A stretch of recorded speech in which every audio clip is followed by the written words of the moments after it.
இயேசு கிறிஸ்துவின் நாமத்தில் அன்பின் வாழ்த்துக்கள். இன்றைக்கு நாம் தியானிக்க போகிற தலைப்பு நமது நித்திய அடையாளம், அவர் எட்டர்னல் ஐடென்டிட்டி.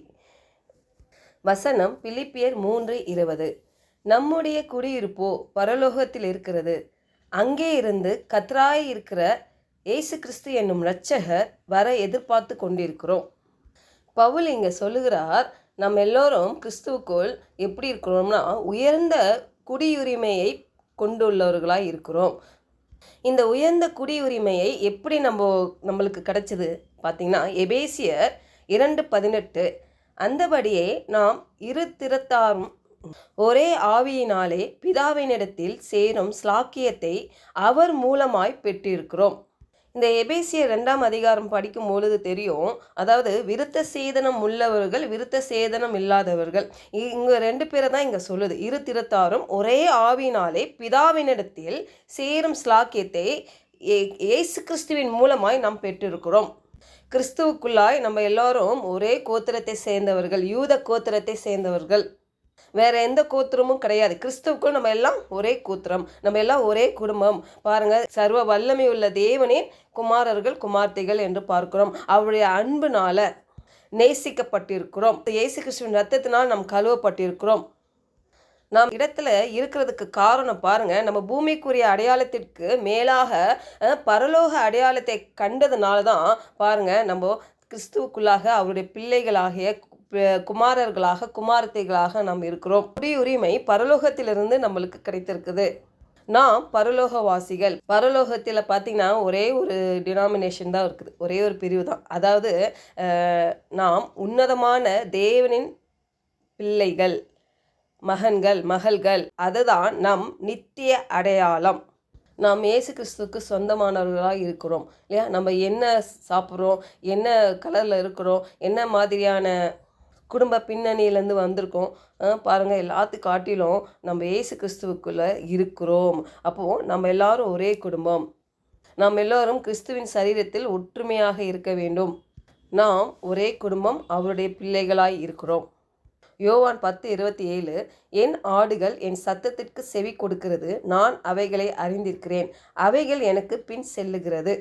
இப்போ நம்மெல்லாம் ஆடுகள், அவர் மேய்ப்பர் சத்தத்தை கேட்குறப்பெல்லாம் பாருங்கள், நம்ம எல்லோரும் அவர் பின்னாடி செல்கிறோம், அவரை நம்ம அறிந்திருக்கிறோம், இன்னும் அறிய வேண்டும்.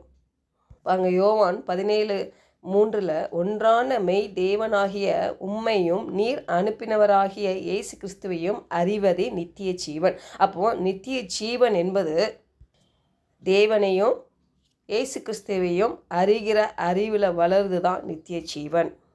எல்லாம் என்ன நினைப்போம் இல்லை, செத்ததுக்கப்புறம் பரலோகம், அதுதான் நம்மளுடைய குடியிருப்பு. இப்போது இந்த பூமியில் தேவன் உங்களுக்கு ஒரு வாழ்க்கை கொடுத்துருக்கிறார். நம்ம எல்லோரும் இயேசு கிறிஸ்துவுக்குள்ளாக தேவனுடைய பிள்ளைகளாக இருக்கிறோம். அதுதான் நித்திய அடையாளம் என்று நாம் பார்க்கிறோம். அப்போ இந்த இடத்துல தேவன் நமக்கு ஒரு பொறுப்பு கொடுத்துருக்கிறார், ஒரு திட்டம் வைத்திருக்கிறார். பாருங்கள், அவருடைய ராஜ்யத்தின் பிள்ளைகளாக நமக்கு அவருடைய வேலைகளை செய்ய நிறைய பொறுப்புகள் இந்த இடத்துல உண்டு. அப்போ அவருடைய வார்த்தைக்குள்ளாக நம்ம இருக்கும் பொழுது அந்த வார்த்தையை அறிய அறிய தேவனையும் அவர் அனுப்பினவராகிய இயேசு கிறிஸ்துவையும் நம்ம அறியும் பொழுது அதுதான் நித்திய ஜீவன் என்று பார்க்கிறோம். யோவான் 6:68 பாருங்களேன், சீமோன் பேதுரு அவருக்கு பிரதியுத்தரமாக, ஆண்டவரே, யாரிடத்தில் போவோம்? நித்திய ஜீவ வசனங்கள் உம்மிடத்தில் உண்டே. இன்றைக்கு நாமும் கூட பாருங்கள், நம்ம யாரிடத்துல போவோம்? நம்ம பூமிக்குரிய காரியங்களில், நம்ம பூமியில் இருந்தாலும் பூமிக்குரிய காரியங்கள் நம்மளை மேற்கொள்ளும் பொழுது பாருங்கள், அந்த நித்திய ஜீவ வசனமாகிய அந்த வார்த்தையை நம்ம நோக்கி பார்க்கும் பொழுது, ஏறெடுத்து பார்க்கும் பொழுது, அதை நம்ம கண்ணோக்கி பார்க்கும் பொழுது பாருங்கள், அந்த வார்த்தை ஜீவனால் வார்த்தை நம்மளை வழி நடத்துகிறதா இருக்குது. அது இந்த உலகத்தில் வருகிற எல்லா போராட்டங்களையும் மேற்கொள்ளுகிற வல்லமை நமக்கு கொடுத்து கொண்டே இருக்கிறது. ஜெபிப்போம்.